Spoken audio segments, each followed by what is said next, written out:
you like from the Sunset Funeral Home? First of all, I'd like to offer my sincere condolences on the loss of your aunt. Thank you. I know that last night some of our folks went to the hospital to take care of your aunt, and so I wanted to ask you a few questions if you don't mind. And before we get started, could I offer you a cup of coffee or a soft drink or water? No thanks. My granddaughter and I had lunch before we came here. And this is your granddaughter? Yes. Her name is Lisa. I have Lisa.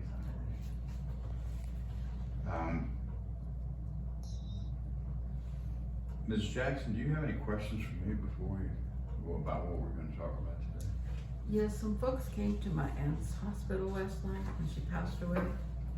They were very kind, but I don't know if they told me where they were taking my aunt. I understand these losses can be traumatic, and often we may miss some of the details in all of the commotion. But please rest assured that your Aunt Alice is in our care. That's good to hear. Last night was such a blur. I just couldn't sleep much last night. I totally understand. She was loved by many, according to what our funeral assistant said. When they were bringing her, they said there were several friends and relatives at the hospital. Well, there were mostly friends. I'm her only living relative. She was my mother's only sibling, and she never married. After her mother died, she lived alone in the house she grew up in Texas. I see. And was she not from Texas? No, she was from Mexico. She immigrated to the States when she was about 10 years old with my parents. I was born here. She was a resident alien all those years. She always wanted to go back to the little ranch my grandparents have in Fort Davis, Texas. That's where she wanted to be buried. The family had the small ranch there, and she saw herself living there after my grandmother died. So, if you don't mind, that leads into some other questions. We need to go over to complete the death certificate for your aunt. I'd like to start with some basic information, and then we can talk about what arrangements you'd like to make for your aunt. Okay. Could you give me her full name and date and place of birth? Her birth name was Alicia Sanchez Baeza. She was born in Okinawa, Chihuahua, Mexico on May the 5th, 1933. And she died on May the 1st of 2023. She was almost 90 years old. Can you give me the names and dates of her birth of her parents? I'll have to look at my notes here. Okay. Her father was Juan Sanchez Ramos. He was born in Mexico. I don't know where, but he was born July 15, 1903. Her mother's name was Olivia Baeza Garcia de Sanchez. I don't know where she was born either, but it was in Mexico on September the 20th, 1919. Okay. My grandfather died in 1982, and my grandmother died on the 16th of June, 2008. I really appreciate the detail. It makes this part of capturing the vital statistics much easier. Thank you. Sure, I want to honor her request. We talked about it more as her health started going downhill. She just wanted to be cremated and be buried on the ranch. There's a small cemetery on the top of the hill behind the main house. So you have decided to, honor her desire to be cremated? Yes. She also told me she didn't want any kind of service. Is that possible? Yes, of course. That is all up to you. My part of this arrangement is to tell you what your options are and then act on what you decide. But it sounds like your decision has been made, so if you don't mind, I'll show you a document we call the general price list. This is what every funeral home has, and it lists the options they offer and what they cost. Let me direct your attention, while you open up the page there, to page 1. Below the funeral home name is a category called Basic Services of Funeral Director and Staff. That price doesn't apply to a person who chooses direct cremation. That category is on page 3. I'll give you a second to flip it over to page 3 to take a look at that. It's under a category called Other Services We Offer. You can see that there's a range from $1,390 to $4,475. The reason for the higher price has to do with more expensive caskets being used in the process. Anyone being cremated must be in a container. There are cardboard ones from $105 to more expensive wooden ones and even metal ones.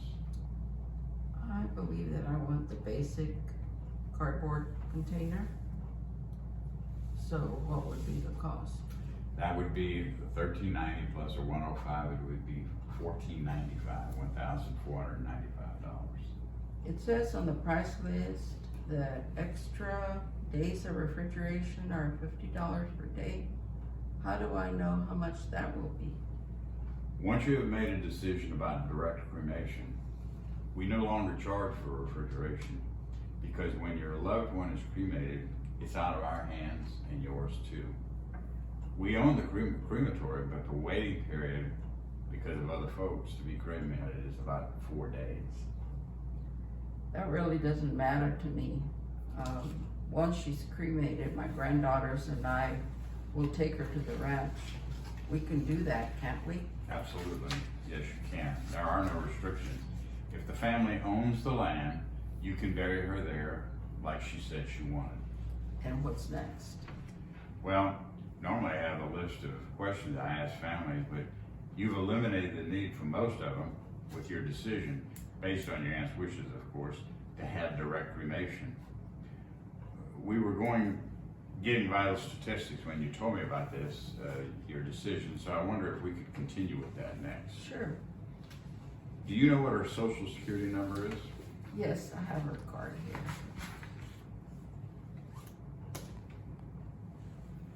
Thank you. I'll make a copy of the card and get it back to you, and we'll notify the Social Security Administration of her death so that they can stop payments. Also, don't take too much money out of the account where they make the deposit, because they'll notify the bank and take back the last payment they made. Could I have the name of the hospital where she died? It was University Hospital in El Paso. Okay. I can fill out the information. What was her residence address? 434 Pine Street, El Paso, 79912. That's inside the city limits, right? Yes. There's a section about place of birth and death, but we've already answered these questions. So the next one is, what was her highest level of education? She only finished the 8th grade. She never went to high school, but she did get her GED later on in her 20s. And what was her normal occupation? She was a housekeeper for several hotels, but stopped to care for my grandmother full time as she got older. That's why my grandmother left what little she had to my Aunt Alice. You told me that you're going to bury her remains on a ranch in 4 days, is that Yes. correct? Do you know if your aunt had any life insurance? She did not. She saved most of the money she made and then was very thrifty with her Social Security. So there's a sizable amount of money in her bank account. The next question I have do with the next of kin and the estate. Are you her next of kin? Yes, I am. I have springing power of attorney. Some years ago, we went to an attorney and set up a revocable living trust. She put the deed to the ranch and the house in which she lived in the trust. I was named the beneficiary of the trust. Even her checking and savings accounts are in the trust. I have the money to pay for all the expenses. Well, I was not asking for that reason, but because it's on the farm. Often, family members don't know about their loved one's insurance situation. These questions allow them to think about these issues. I understand. So my next questions are, I believe, already answered. Are you the person who will be purchasing the services? Yes. Are there any other next of kin that you're aware of? No. Ms. Jackson, I don't believe I have any other questions. Do you have any for me? Just what is the next thing I need to do? I'm gonna step out of the room and check with the front office and bring paperwork in here for you to review and sign. If there are any mistakes, we'll correct them before you leave. I would appreciate it if you'd bring us some clothes for your aunt. We need her undergarments and maybe a nightgown or some kind of a dress or garment like that. This has to do with her personal dignity, and we think it's important. Okay. And one question I must ask, I think I know the answer. Does your aunt have a pacemaker or a defibrillator installed? No, sir. Okay.